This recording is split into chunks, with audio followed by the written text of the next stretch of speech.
are you? Happy Friday. So we're gonna just wait a couple more minutes for everybody to get in, and then we're gonna get started on this new series. I'm super excited to talk about it. It's embarrassing skin questions. I know we all have them, so sometimes it's a little bit nerve-wracking to ask them, but we are going to tackle some of them today. You can send the questions in a very private and confidential manner. We're not going to put you on blast. We'll just answer the questions, and guaranteed, if you're asking the questions, somebody else has this exact same question too. So we're going to give folks a couple more minutes to jump in, but while I'm waiting for that, come take a look at what's going on here in the lab. Let's put this on. So, when you come in for your appointment, in our little corner, right by the plant, we have posted our specials for the month. So, you know, in June, we're doing a special off of laser treatment and also deep pore cleansing facials, mainly in honor of Father's Day, but really this applies for anyone. So this is our June special. Every month when we have a special, we'll post it up here in the corner. So when you come to visit, you can check out some of our specials in our little special area. And then another little housekeeping issue, or really topic, is to talk about our contest coming up soon. So we're going to have a contest. I'm going to start it after 4th of July, and it's going to be a social media contest. So for folks who come in for their appointment, you come in, you know, we're going to have it a photo-based contest, and I'm putting a couple of really cool prizes together. So one of the prizes is going to be our TKO treatment mask, which is exactly what you need for the summer.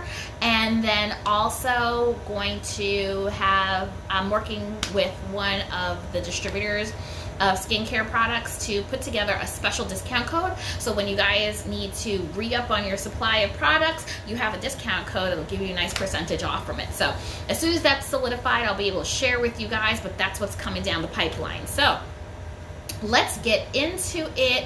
While we're going to be talking about embarrassing skincare questions, and you can send in some more questions on this live if you like to. We got some really great questions coming in on email as well as on DM, so let's get into it. So one that came through, about like 7 or 8 people asked the same question, so I figured this is one worth talking about today. And I want to kind of combine 2 of them because they're pretty related. One popular question came through was rashes that pop up kind of near your private areas, and as well as ingrowns in the private areas. So let's talk about this. This really can happen for both men and women. Let's tackle the rash situation first. So, first and foremost, if you have anything that looks odd or suspicious, you should definitely get it checked out by a medical professional. So let me put that disclaimer out there first. But outside of that, if you have some rashes that have popped up, there's a couple of things you could go through as far as the checklist is concerned, just to make sure you're kind of doing the right thing. So first up is take a look at the detergents that you have in your household. A lot of folks, believe it or not, can be extremely allergic to a lot of laundry products that are on the market. So you want to get things that are very gentle, has as least amount of chemicals and stuff in them as possible, and use that to do your laundry. So I like to recommend Dreft. It's a baby laundry detergent, and it's extremely, extremely gentle. So that's one situation. Also take a look at some of your fabric softeners, all that good stuff. The less stuff is in it, the better for your skin. So that's number 1. Number 2, take a look at the type of underwear that you're wearing. So if you're wearing stuff that's extremely tight, if you're wearing underwear that's going to be very restrictive, especially if you're working out right now, and also being that it's kind of warm this time of year in the summer, if you're wearing tight underwear, ones that's not allowing your skin to breathe, that can be a source of congestion and problems for your areas down there. I mean, all the time you're sitting, it's already trapped.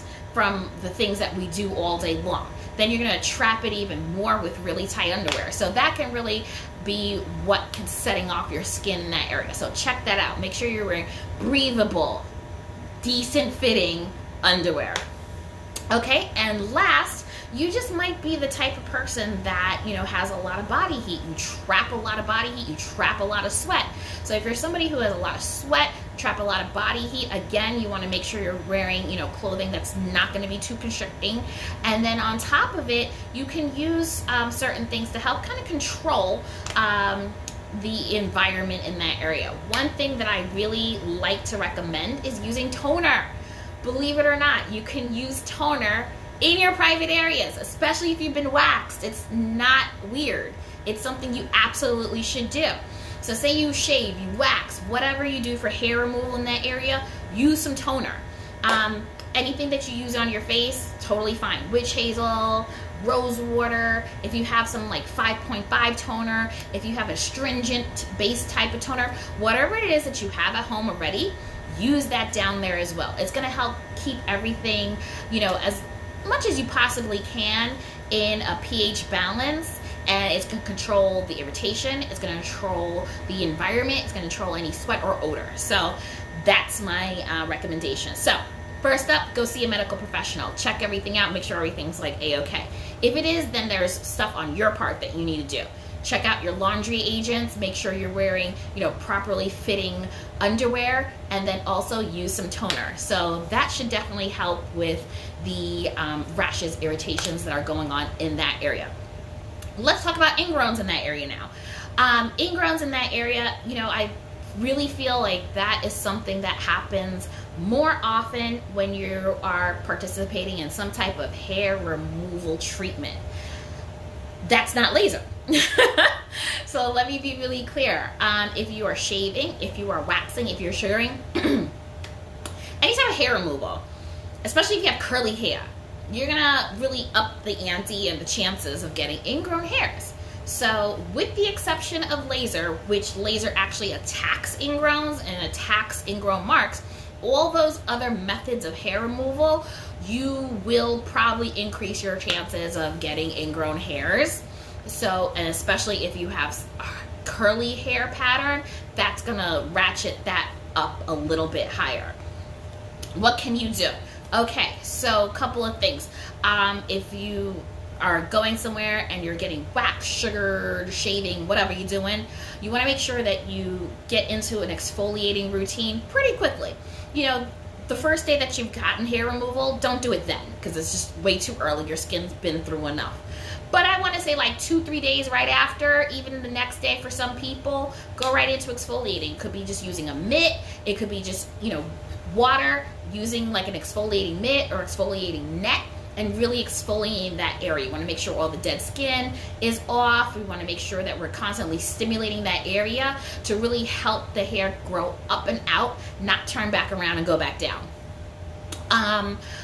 TKO treatment mask, you know, has exfoliating properties. It helps reduce irritation from hair removal. So you want to apply a TKO treatment mask same way you do your face. You know, you put it on for 20 minutes, rinse it off, you know, 2-3 times a week. That's the same thing you're going to do for the private areas. You're going to put that on as a mask, let it do its thing for 20-30 minutes, then rinse it off and, you know, go about your business.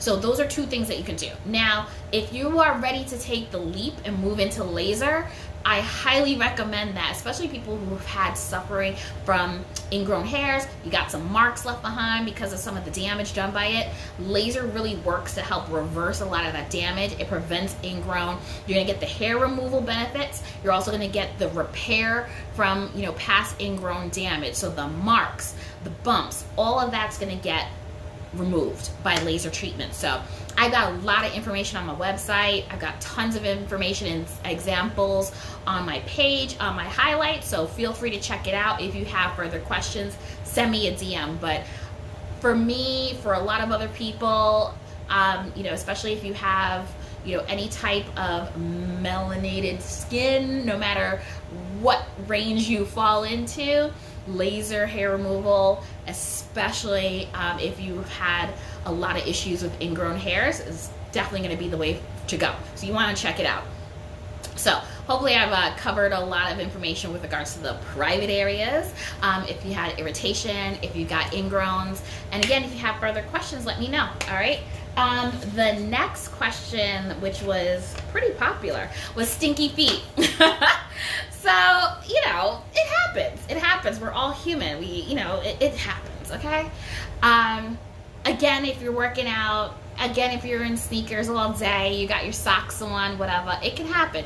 If you're somebody who does work outside and you're wearing those type of boots where your feet are pretty much trapped all day, it can happen. So what can we do to help reduce the stinky feet syndrome? So I know a lot of ladies out there where your partner may do work in the field probably are sick of smelling the boots when they come home. So here's a tip for you.